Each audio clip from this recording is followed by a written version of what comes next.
Oya guys, mimi kama Mkenya, kuna kitu moja huwa inauma na inaudhi sana. Kuna msee ametoka Somalia na kuja kupiga bendera ya Kenya mateke. Teki kuna hii video unaona hapa. Pia ukiangalia hao wase wawili wamesimama, na video moja bendera ya Somalia imeguza chini, lakini ya Kenya moja imeguza chini yani. Bana si jaribu heshima bana, hata kama tunaona Tanzania tunakuja hapa tunapigana tu online fight war. Tunapigana vizuri, lakini kitu moja hatujaikosea bendera ya mtu yote ya country yote heshima. Sisi kama wa Kenya, mbona nyinyi wa Somalia mkuje Kenya na mnafanya business huku vizuri na si atuwaulizi, na kuja kufanya kitu moja mistake na kuja kupiga bendera za Kenya mateke kwa, yani hiyo heshima bana. Hiyo unajua hiyo bendera imebeba watu wangapi?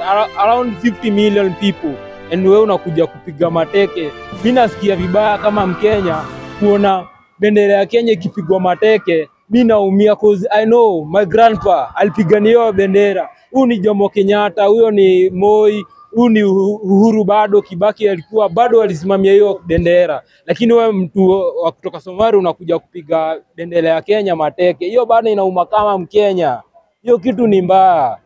Na tuheshimiane, hata tupigane kwa mitandao, lakini ikifika ni place ya bendera uliza Tanzania kama tushewakosea heshima. Sisi tunakuanga kitu moja si zote. Thanks, shukran guys.